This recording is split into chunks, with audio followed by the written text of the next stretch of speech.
O silêncio do centro de pesquisa era o tipo de silêncio que se sente no fundo da garganta, denso, espesso, como se o ar tivesse se coagulado em algo vivo. Era quase meia-noite quando a última equipe saiu, deixando para trás o zumbido distante dos geradores e o tic-tac desigual dos relógios digitais. O prédio de concreto e aço, escondido no coração da floresta amazônica, parecia respirar em ritmo lento, como se, afinal, fosse um ser vivo. As luzes se apagaram uma a uma, exceto pelo brilho azul de emergência que corria ao longo dos corredores como veias pulsando no escuro.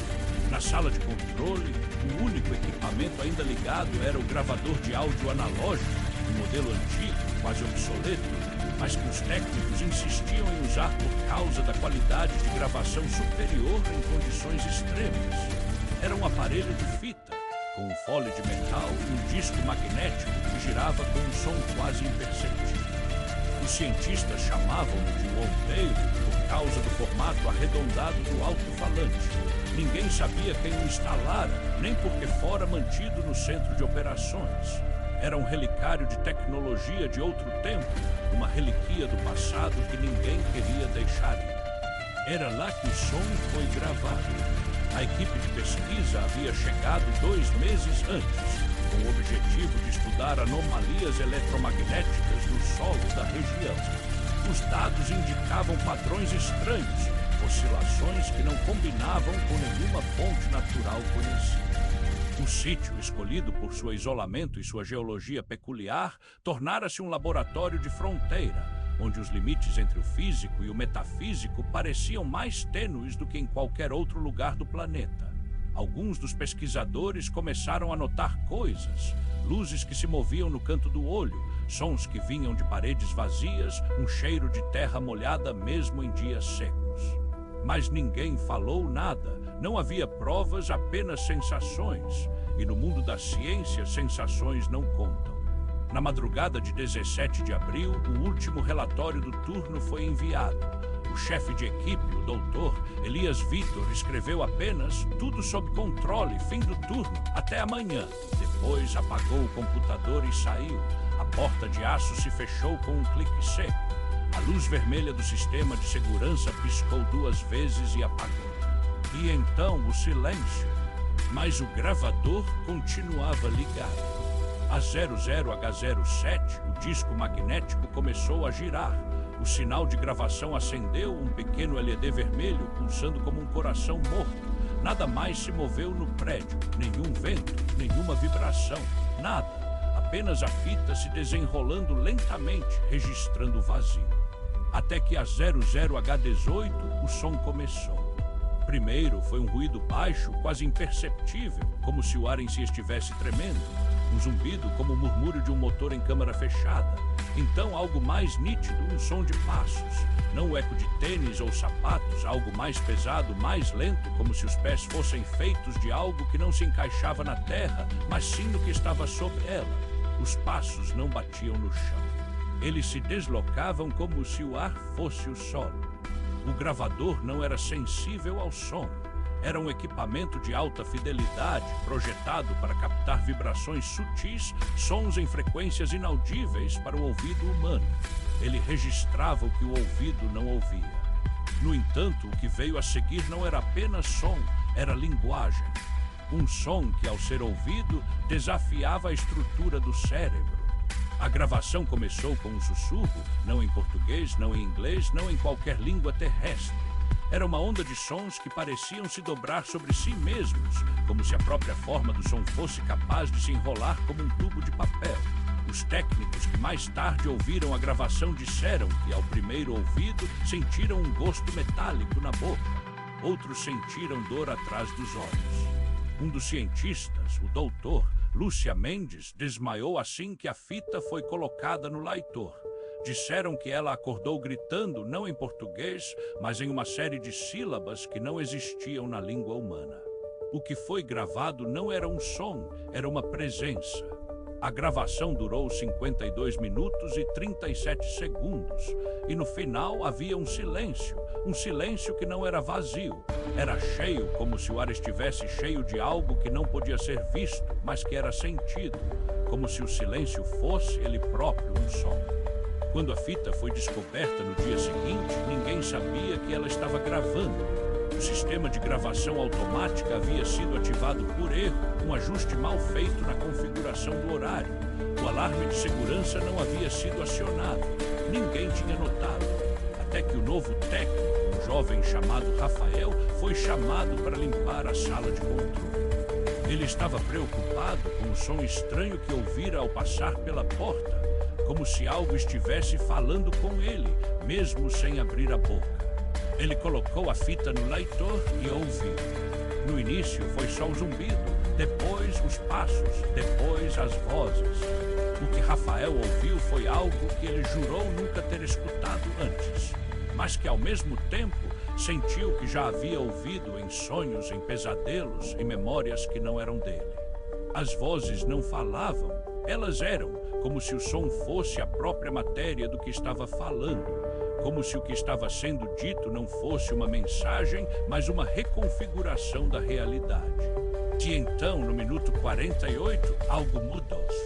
O som parou, o silêncio durou 3 segundos. E então, do nada, uma voz clara, nítida, como se tivesse sido captada por um microfone colocado bem ao lado do ouvido, disse: "Você já ouviu nossa voz, agora não pode esquecer." Rafael soltou o fone. O suor escorria de seu rosto. O chão parecia se mover sob seus pés. Ele tentou desligar o aparelho, mas o botão não funcionava. O disco continuava girando. O LED vermelho pulsava como se estivesse vivo. Ele saiu correndo da sala. Atravessou o corredor, subiu as escadas, bateu na porta do escritório do doutor, Vitor. Mas o chefe de equipe não estava lá, nem ninguém. O prédio estava vazio, ainda estava. No dia seguinte, o corpo de Rafael foi encontrado no pátio, ao lado do antigo poço de exploração. Estava sentado, as mãos nos joelhos, a cabeça inclinada para baixo. Os olhos estavam abertos, não havia ferimentos, apenas uma expressão de puro terror e no bolso do casaco uma fita de áudio, a mesma fita. A gravação havia sido copiada. E quando os técnicos tentaram ouvir a cópia, ouviram exatamente a mesma coisa. Mas agora havia algo diferente. No momento em que o som disse: "Você já ouviu nossa voz, agora não pode esquecer." A fita parou e por trás do silêncio foi captado um segundo som, um som que não estava no original. Um sussurro, não em português, não em inglês. Um som que, ao ser analisado, revelou-se composto por sílabas que não pertenciam a nenhum alfabeto conhecido, mas que estranhamente tinham um padrão. O padrão era o mesmo do que estava escrito no diário do doutor, Vitor. O diário, encontrado na sua escrivaninha, continha apenas uma frase escrita com tinta preta, mas que parecia estar se movendo, como se o papel estivesse vivo. Eles não estão aqui, eles estão em toda parte, eles estão em você. O laboratório foi fechado, a área foi isolada, o governo foi informado, mas ninguém acreditou. Os relatórios foram arquivados como erro de equipamento ou efeito de eco em ambiente fechado.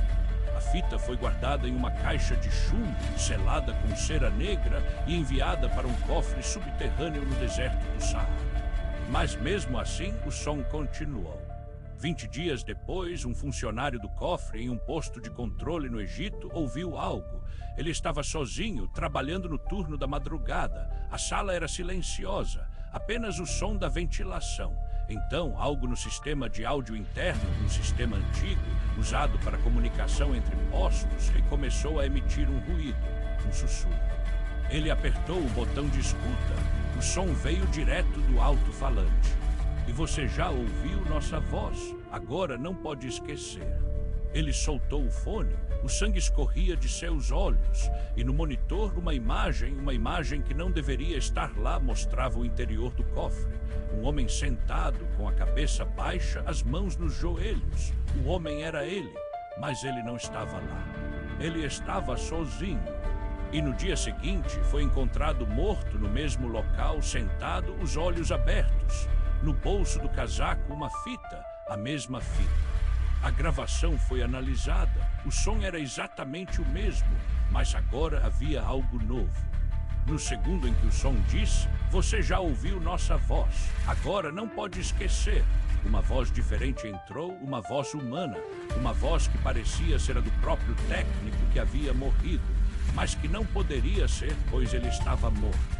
A voz disse: eles estão escutando, eles estão em tudo. Eles são o que está em você quando você dorme.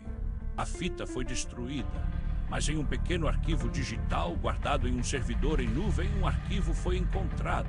Um arquivo com o nome, áudio gravado após a meia-noite, versão 3.2. O arquivo não tinha tamanho, não tinha data, só um nome.